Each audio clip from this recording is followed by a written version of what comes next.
सभी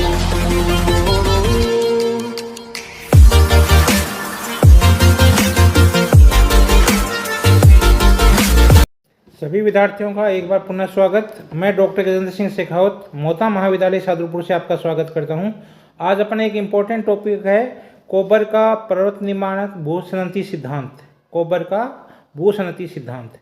प्रसिद्ध जर्मन विद्वान कोबर ने वलित पर्वतों की उत्पत्ति की व्याख्या के लिए भूसंहति सिद्धांत का प्रतिपादन किया। उनका सिद्धांत संकुचन शक्ति पर आधारित है। पृथ्वी में संकुचन होने से उत्पन्न बल से अग्रदेशों में गति उत्पन्न होती है। इससे प्रेरित होकर संपीड़नात्मक बल के कारण भूसंहति का मलबा वलित होकर पर्वतों का रूप धारण कर लेता है। जहां आज पर्वत है वहां पहले भूसंहतियाँ थी, जिन्हें कोबर ने पर्वत निर्माण स्थल बताया है। भूसंहतियों के चारों ओर प्राचीन दृढ़ भूखंड थे, जिन्हें क्रेटोजेन बताया है। कोबर के अनुसार भूसंहतियाँ लंबे तथा चौड़े जलपूर्ण गर्त थी। तो कोबर के अनुसार भूसंहतियाँ लंबे चौड़े जलपूर्ण गर्त थी। पर्वत निर्माण की पहली अवस्था भूसंहति निर्माण की होती है। पृथ्वी में संकुचन के कारण भूसंहतियों का निर्माण होता है। इसे भूसंहति अवस्था कहते हैं। प्रत्येक भूसंहति के किनारों पर दृढ़ भूखंड होते हैं, जिन्हें कोबर ने अग्रदेश बताया है। इन दृढ़ भूखंडों के अपरदन से प्राप्त मलबे का नदियों द्वारा भूसंहति में धीरे धीरे जमा होता रहता है। इस क्रिया को अवसादीकरण की क्रिया कहते हैं। अवसादी जमाव के कारण भार में वृद्धि से उत्पन्न भूसंहति की तली में निरंतर दशा होता रहता है। इस क्रिया को अवतलन की क्रिया कहते हैं। तो अवसादीकरण में समय समय पर नदियों द्वारा आसपास के क्षेत्रों से अपरदन होगा और भूसंहति धीरे धीरे बढ़ेगी और बढ़ने से जमा होने से इस क्रिया को अवसादीकरण, और अवसादीकरण से भार में वृद्धि के कारण भूसंहति की तली निरंतर धंसती रहती है। इसे अवतलीकरण की क्रिया कहती हैं। तो अवसादीकरण और अवतलीकरण की क्रिया, इन दोनों क्रियाओं के लंबे समय तक चलते रहने के कारण भूसंहति की गहराई अत्यधिक हो जाती है तथा अधिक मात्रा में मलबे का निक्षेप होता है। जब भूसंहति बढ़ जाती है तो पृथ्वी में संकुचन से उत्पन्न क्षैतिज संचलन के कारण भूसंहति के दोनों अग्रदेश एक दूसरे के आमने सामने खिसकते हैं, जिसे पर्वत निर्माण की अवस्था कहते हैं। इस तरह भूसंहति के दोनों पार्श्वों के संराशि के समान भूसंहति के तलछट के बल पड़ता है, अर्थात अग्रदेश पास पास सरकने से उत्पन्न संपीड़नात्मक बल के कारण भूसंहति के तलछट में सिकुड़न या मोड़ पड़ जाते हैं। इस कारण मलबा वलित होकर पर्वतों का रूप धारण कर लेता है। तो जिस तरह संराशि होते हैं उसके दोनों पार्श्व आमने सामने सरकते हैं, जिस कारण से भूसंहति के तलछट में बल पड़ता है, दबाव पड़ता है, अर्थात अग्रदेश पास सरकने से उत्पन्न संपीड़नात्मक बल के कारण से भूसंहति के तलछट में सिकुड़न या मोड़ पड़ जाते हैं, जिस कारण मलबा वलित होकर पर्वतों का रूप धारण कर लेता है। भूसंहति के दोनों पर्वत श्रेणियों का निर्माण होता है। दो पर्वत श्रेणियों का निर्माण होता है। भूसंहति के मलबे का पूर्णतः या आंशिक रूप से वलित होना संपीड़न के बल पर आधारित है।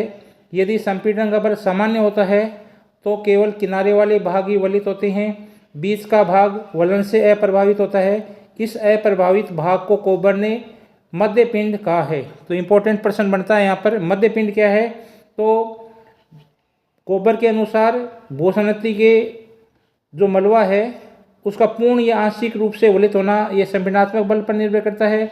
यदि संपीड़न का बल सामान्य होता है तो केवल किनारे वाले भाग ही वलित होते हैं, बीच का भाग वलन से अप्रभावित होता है। इस अप्रभावित भाग को कोबर ने मध्य पिंड मीडियन मास कहा है।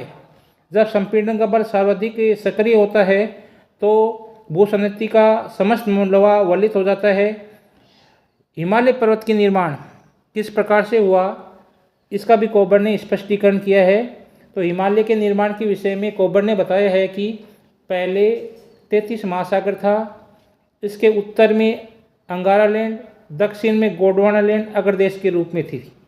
इयोसीन युग में दोनों आमने सामने सरकने लगे, जिस कारण तेथीस के दोनों किनारों पर तलछट में वलन पड़ने से उत्तर में कुनलुन पर्वत तथा दक्षिण में हिमालय की उत्तरी श्रेणी का निर्माण हुआ और बीच में, दोनों के बीच में जो तिब्बत का पठार है वो मध्य पीठ के रूप में बच गया। आगे चलकर मध्य हिमालय, लघु हिमालय पर्वत श्रेणियों का निर्माण हो गया। तो स्पष्ट रूप से हिमालय पर्वत का निर्माण किस प्रकार हुआ, इसका कोबर ने स्पष्टीकरण देते हुए बताया कि पहले तेथीस सागर था, जिसके उत्तर में अंगारा लैंड और दक्षिण में गोंडवाना लैंड अग्रदेश के रूप में थे।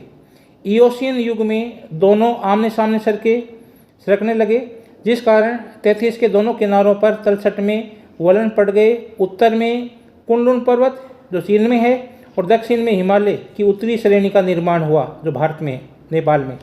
दोनों के बीच में तेथीस जो भूसन्नति थी वो प्लेन रह गई, जिसे तिब्बत का पठार मध्य पिंड के रूप में बच गया। आगे चलकर मध्य हिमालय, लघु हिमालय, शिवालिक श्रेणियों का निर्माण हुआ।